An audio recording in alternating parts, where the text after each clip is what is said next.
Why are we trying so hard to be perfect spiritual beings when we're human? The truth is, we are all gifted in some way. We're all empaths, we're all intuitive, and we're all riding this journey together. In this episode, I dive into this and so much more with international psychic and spiritual teacher Chloe Elgar. Tune in and learn what intuition really is, how to feel empowered by your gifts and not scared of them, and how to start honing in on your gifts in a way that helps you discover who you truly are.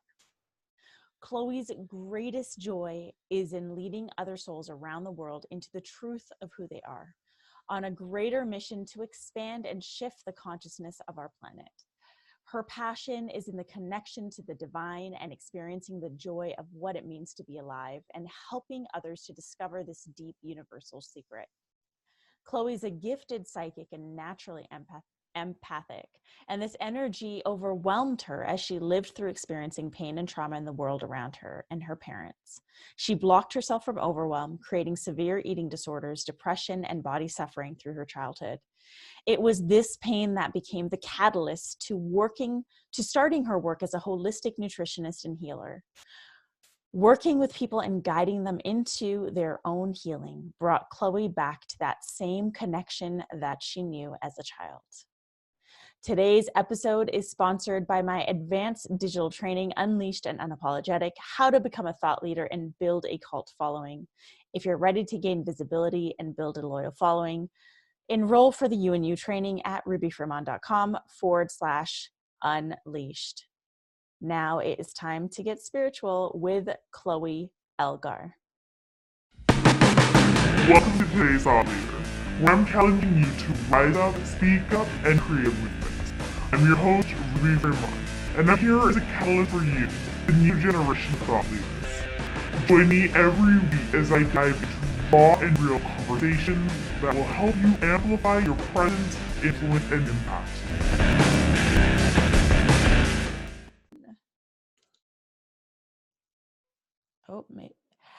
Hey, thought leaders, I am back with a very special friend. Chloe and I first connected, I think it was through common friends and then on Instagram, and I found out she's from Vancouver, which is my former hometown. Not originally, but she lives in Vancouver, and I love my Vancouver peeps.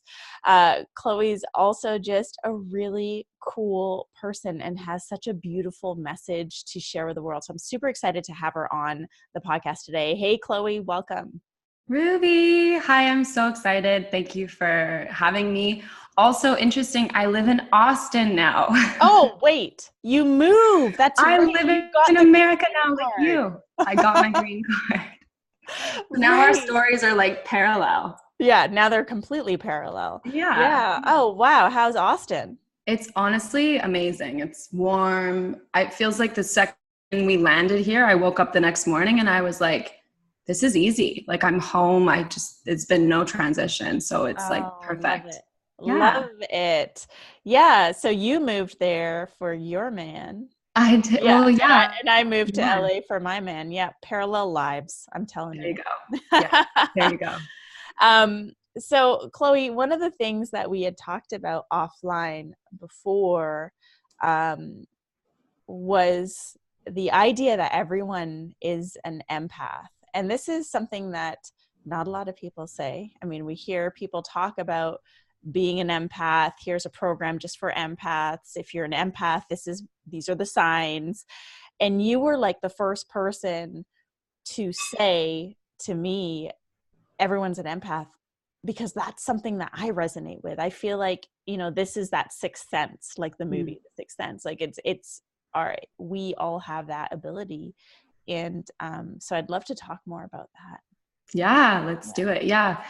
I'm so excited to talk about this because, it's something that has been a really important place for me to land in and understanding and embracing that, because I really rejected my natural state of being for such a long time. And so when I stepped into doing psychic work and doing mediumship work, for a moment there, I kind of got caught up into the idea that this was something that separated me from the rest of the world and made me special or made me feel like I had power over other people, right? Because it's like, oh, well, now I'm a psychic. So it just created this separation. So it's almost like I was really quickly humbled by that belief, because working with people, you begin to notice that everyone also wants to be recognized in that same way.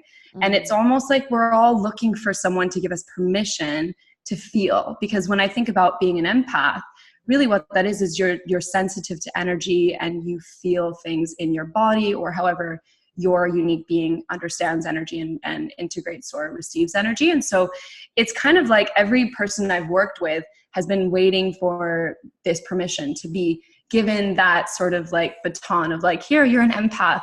Now go be, you, and whatever the way that comes forward in your life. So it's kind of like, it makes, whenever I've learned anything around energy or anything to do with alternative healing, it's like it all immediately made so much sense. Like I remember when I went to study holistic nutrition, I felt like I was learning all of these things that I was like, why does no one else know all of this? Why isn't this general knowledge? And it's the same thing I felt when I started learning more about intuition and learning about psychic work. It's like, we are all like this. This is something that we all have in common.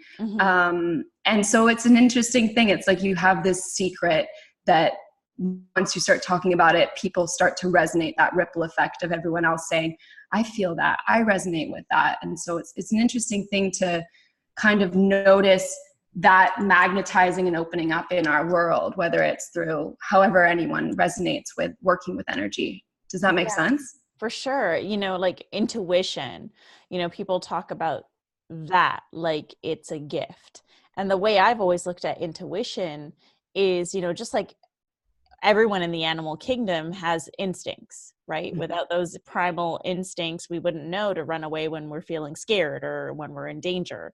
And intuition, I feel, is like one of those things that's just built in to all of us. It's just that some people lean into it more than others. And which means like some people just haven't really developed it. Totally. Totally. It's funny because the example I gave you when we were chatting offline is like, I grew up with, my mom is a music teacher, a choir teacher. And so that was really tough in high school because no one wanted to do choir and everyone wanted to do band. So I really observed my mom struggling to try to fill classes and like having to get my brother and I to con our friends into joining choir. And the thing that she always would say was, everyone can sing. Maybe not everyone is like, an incredible opera singer or a Grammy award-winning singer, but everyone has a voice. Everyone actually has the ability to sing. It's the same thing as like art and creativity. Maybe not everyone wants to be an architect, or maybe not everyone wants to be an artist or a singer, but everyone has that innate ability. It's part of what makes us human. And it's the same thing with energy. Just because you're intuitive or an empath doesn't mean that you have to go and work as an empathic teacher, or you need to work as a healer or a practitioner, but it's like allowing yourself to receive and embrace who you are. And that's something that I feel so passionate about, because for such a long time, and I know you can resonate with this, I really rejected and felt so much suffering about who I was. And so it's this journey of gently and slowly, gradually getting to a place of understanding and embracing that actually every part of who you are, who I am, is why I'm here. So like my personality, my body type, my astrology, my birth time, everything, my experiences, my traumas, my parents, everything is a part of why I'm here, the story I'm meant to tell, the work I'm meant to do. And so it's like allowing yourself to embrace that. Just it's not easy in the beginning. It definitely takes work, and allowing yourself to gently go on that road, of that path, of that journey of starting to be like, okay, so if this is something that is a gift or something that I'm here to embrace, then what does that feel like in this moment? I was at Matt Kahn, he's a spiritual teacher. I was at his event 2 Saturdays ago, and he had this really beautiful practice that he talked about. Spiritual people always talk about, spiritual people always say the practice of inquiry is, who am I? Who am I? I think Ramana created it, or he was the first one to bring it to our world. But that's a really abstract question that can have the mind take you in so many different places. And it doesn't always take you to that truth of being with you. And so he offered a really simple edit of that. Mm-hmm. And he said to ask yourself, what's wrong with me? Mm-hmm. And to basically be with whatever response comes forward until you get to a place where you ask that question and nothing comes forward, because ultimately it's about realizing that there is nothing wrong with you. But of course, the journey is about being okay with saying what's wrong with me and hearing all sorts of stuff come forward, because that's kind of like that's showing you what you're here, what in this moment you're here to be with.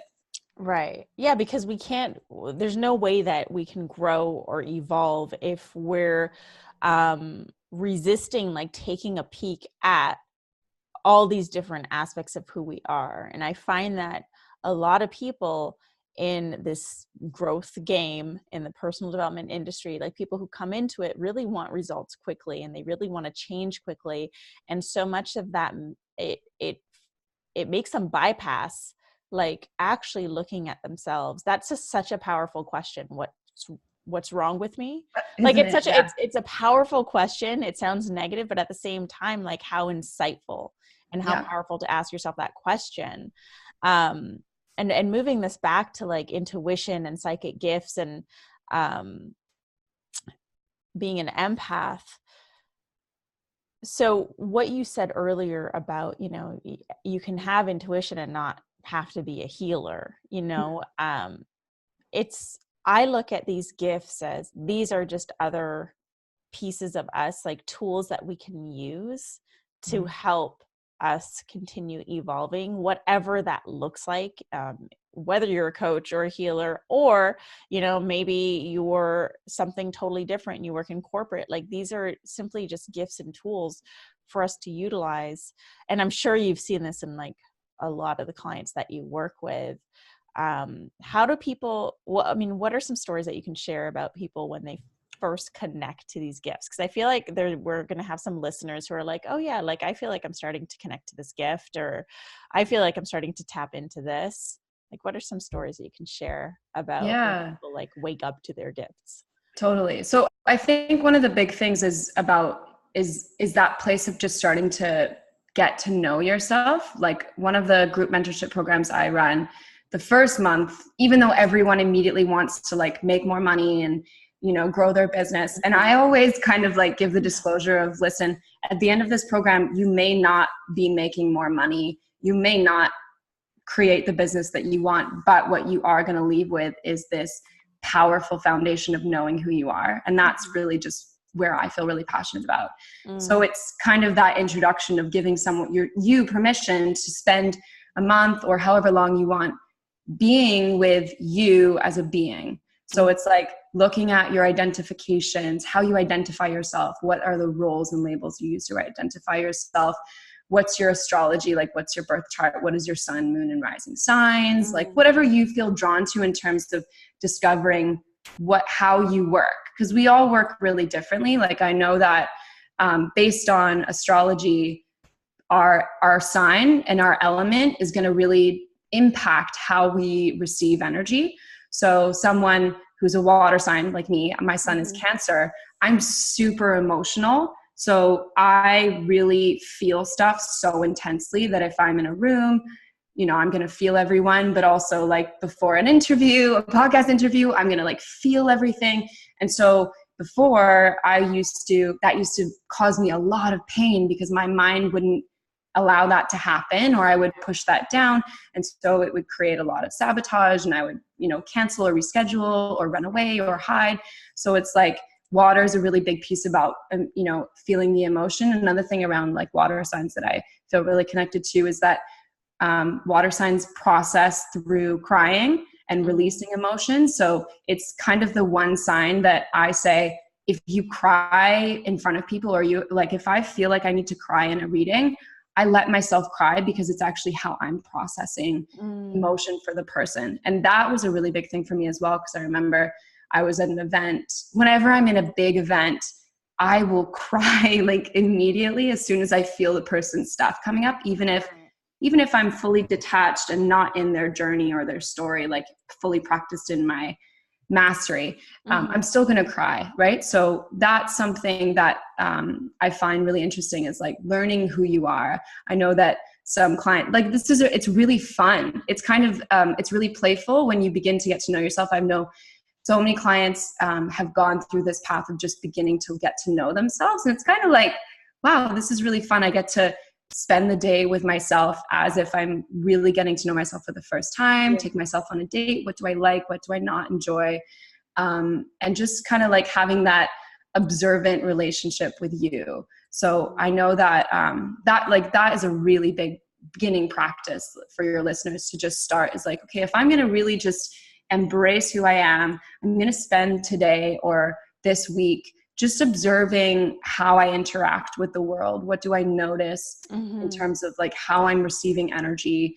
What makes me uncomfortable? When do I feel out of balance? Does that make sense?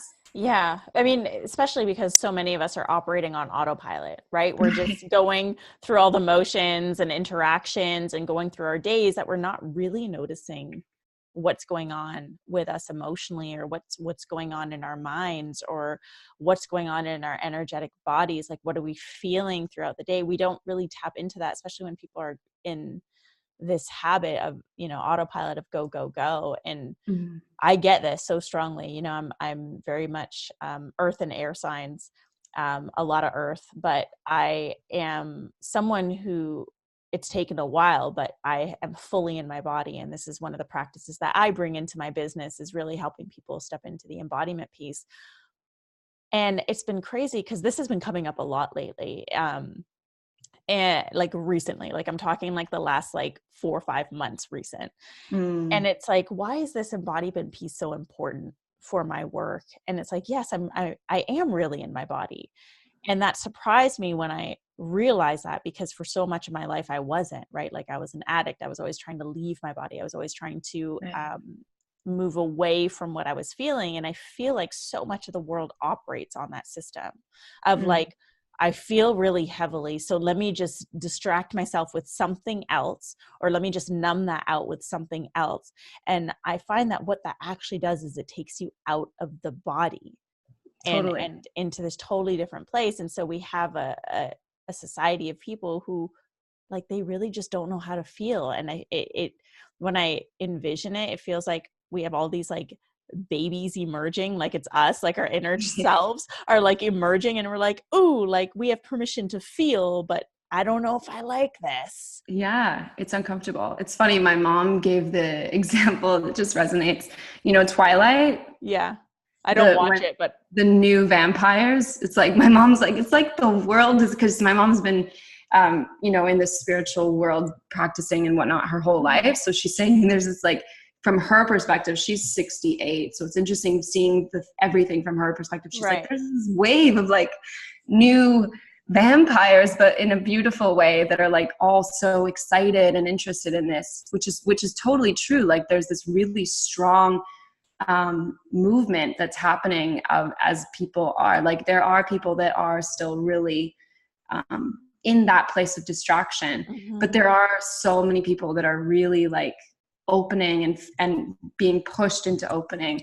And it, I think that the distraction place is just as necessary. It's funny because for me, what I see is that when it comes to stepping into who you truly are, and meaning, embracing who you are and allowing those parts of you to be, beautiful, as opposed to what's wrong with me, that can be such a scary thing, because it means it's like waking up, right? Yeah. And so that means facing and managing and dealing with all the stuff that's kept us quiet or kept us in the unknown. So that is a scary place. And I know that for me, like really stepping into doing psychic work and doing mediumship has been a really, interesting past 3 years, because I literally spent like my whole life not doing that since I was a kid. And so it's, you know, it's everything from like, and I think fraud complex and imposter syndrome is such a big piece here, because when we're stepping into who we truly are, it's like you almost order fraud complex. You're like, oh, there it is, right on time. You know, your ego's like, go, like everyone's going to know you're a fraud. And it's just like, I think that that's a big piece around this empath world, is that, you know, we are all kind of looking for who the real deal is and all that kind of stuff. But I think if you feel drawn to something, then it is in you. And it's just trusting and believing in that. And, you know, I think that place of permission is such a big piece. That intuition is really just our body communicating to us what's going on. And of course we all have that, because our body is constantly communicating it to us. How we label it and what that means to us is different from each person to each person. But, you know, that place, it's kind of what I was saying before about when I was learning holistic nutrition. I'm like, this is so obvious. It's like, how are we not, you know what I mean? When you hear a truth that you're just like, yes, it's like someone says it's raining. You're like, it is raining because I see the rain. You know what I mean? Yeah, totally. And I found personally, for me, really owning my gifts as they emerged benefited my business, my role as a leader, as well as like my personal life, mostly because I now get to show up unapologetically me. You know, and what's been interesting, especially because I work primarily with clients who are looking to rise up into their roles as leaders, the first thing we always do is the unlearning. You know, we're born into this world as this beautiful soul, and then we go through life and are projected upon, you know, belief systems and shoulds and expectations, and you know, whether it's expectations from society, from your school, from your teachers, from your parents, like whatever it is. And then now we have this like sea of 20, 30, 40, 50-year-olds who are like, I don't know who I am, but I really want to figure it out.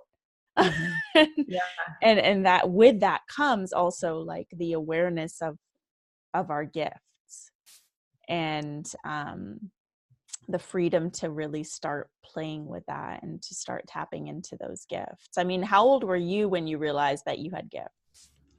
As I was 1 year old, 2 years old, 3 years old, 4 years old, 5 years old, I was really like just in it. And my family just kind of saw me as this weird but interesting daughter. And then our family moved, you know, and this is kind of the thing of how everything brings everything forward. Our family moved from Calgary to Malaysia. My dad's in the oil and gas industry. And then my parents' relationship was very high conflict.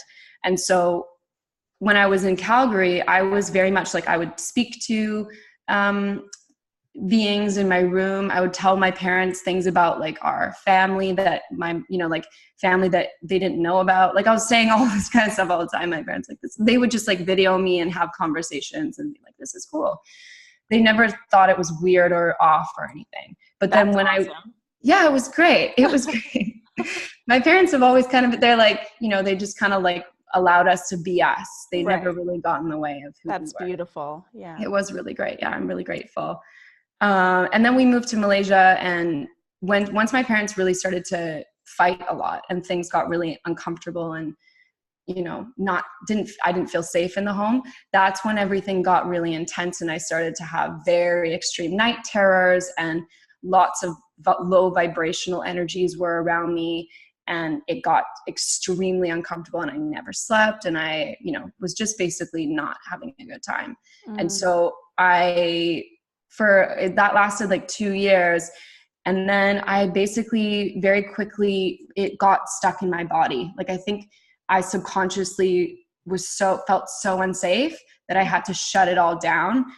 This is how my adult self looks at it. And so I gained weight really, like I was always a really small little petite, like people called me a doll. And then I gained a lot of weight and of course had like a really hard time in school and was bullied or whatever. And then and then I formed eating disorders. Like, Right. of course.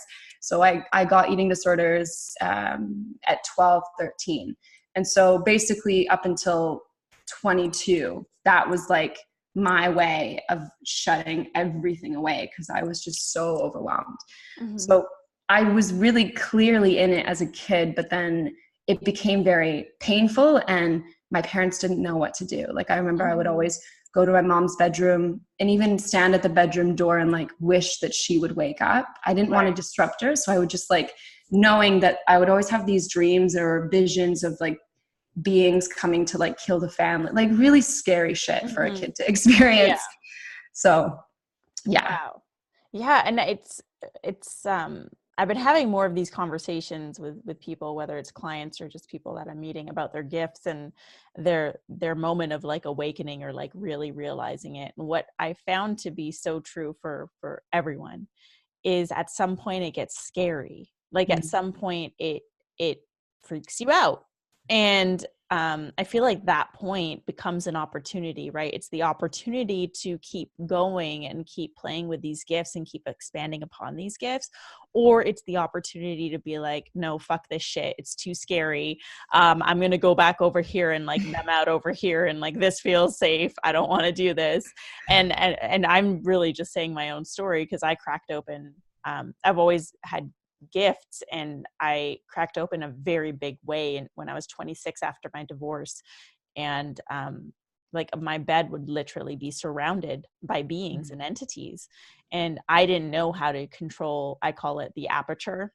And so like I was welcoming in all sorts of entities and not just the good ones, but like the negative ones. And soon like people in my household could see them and it got really bad and I freaked out. I started, a lot of people don't know this. When I was 27, I started like kind of in the coaching industry, but as an intuitive reader. And so people would come to me and I would practice my mediumship and I would read, I'd give them readings, and it just got scary. And then that was the beginning of my phase into addiction. You know, it got really, really scary. Of course, there's a lot of other things that were going on, but I find that a lot of people have gifts and a lot of people just don't. I mean, the point of this whole thing is a lot of people have gifts and a lot of people aren't tapping into those gifts. And I just want them to know that they're not alone. And I also want, since I have you here, to provide them with perhaps like some tools on like where to go. Like, okay, so you realize you're an empath because we all are. You realize you have intuition because we all do. Maybe you realize you're a little psychic. How cool is that?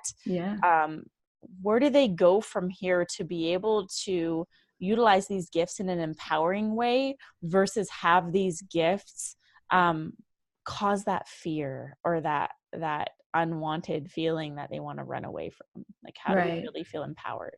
Yeah, I think that there's a couple things that are coming to me, but I think one of the first things is like, it's important to take care of yourself first, because that gift, what I believe is it's coming through you for a reason. It's coming through you with purpose, but you can't step into that role or that state of service if you're not being taken care of.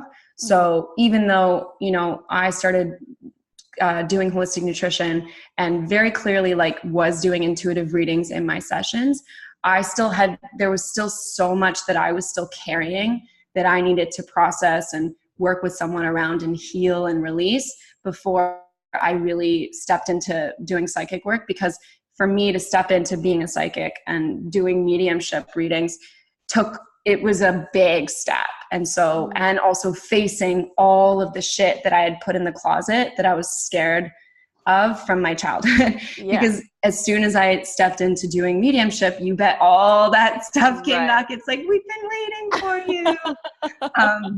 It literally was like that 2 years ago when I went to our family ranch, and it was like, I walked in the door and it was as if all of the spirits in like the 200-mile radius all landed at my door. And I was there for 2 weeks by myself. Why I did it, I'm not sure. So I think it's really important to take care of yourself first, and whatever that looks like, right? Like the thing is, in terms of intuition, we all know what we need. We all have the tools within us. And then it's really, it's great to have tools outside of you too that you resonate with, that you can bring forward, because it's like, why would we try to be perfect spiritual beings? We're humans. We're here to be human. So for me, like, it's really crucial that I have people in my space that I can go to that really hold me in my higher self and support me. So I've been working with a mentor and teacher for 2 years, and I love working with her. And whenever people say, like, are you ever going to end? I'm like, I don't know, honestly, because I love being able to talk to someone every week, no matter what I'm doing and whether I'm coaching or doing readings for other people, that I know that I can go to that person. Mm-hmm. We all need support. So for me, having elders that I could go to has been really instrumental in my growth. Mm-hmm. It's massive. So having that support is really big. And then, like finding tools, what like brings your being alive? What do you enjoy doing?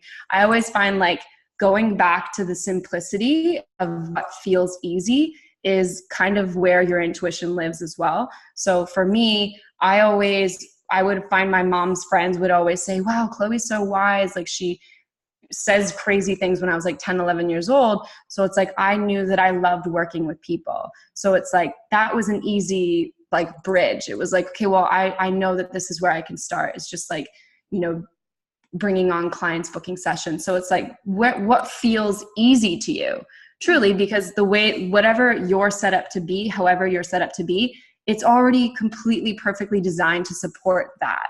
So I think that that's a big piece, is like, okay, what feels easy in this moment for me to move into or step forward, connect to. Yeah. And that's powerful too, because we like to overcomplicate everything. Yeah, absolutely. We're like, what's the hardest thing? Let's go there. It's like, let's try that. Let's try to overcomplicate the situation versus like, what's the easiest next step for me to step into? I love that. Love that. And I know that you also have, programs and services and stuff to really help people step into their gifts. Plus, like, your messaging on social media, I just love following you, because you always have something super potent to share. So since we're nearing the end of this episode, why don't you tell our listeners where they can stalk you online? And if you have something to invite them to, feel free to invite them here. Sure. Yeah. So I'm mostly I spend most time on Instagram. My Instagram handle is at chloescountertop.com or at Chloe's Countertop. And you can just find me there. Like Ruby said, I write every day. I receive a lot claircognizant. So it's like, I will literally just like feel that boom dump. It's like, there's no planning. I love being able to connect with people there. And programs, like I do coaching.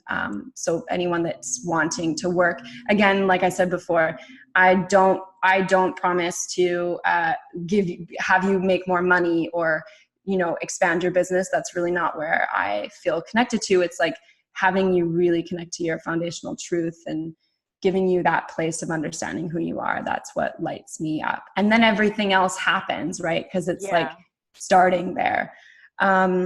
So yeah, and then I do psychic and mediumship reading. So whether you're wanting to do connect to your guides or support yourself or connect to past loved one who's passed, so you can do that too. Beautiful. Thank you so much. And do you have any final thoughts for our listeners? Something that you want to share, leave them with?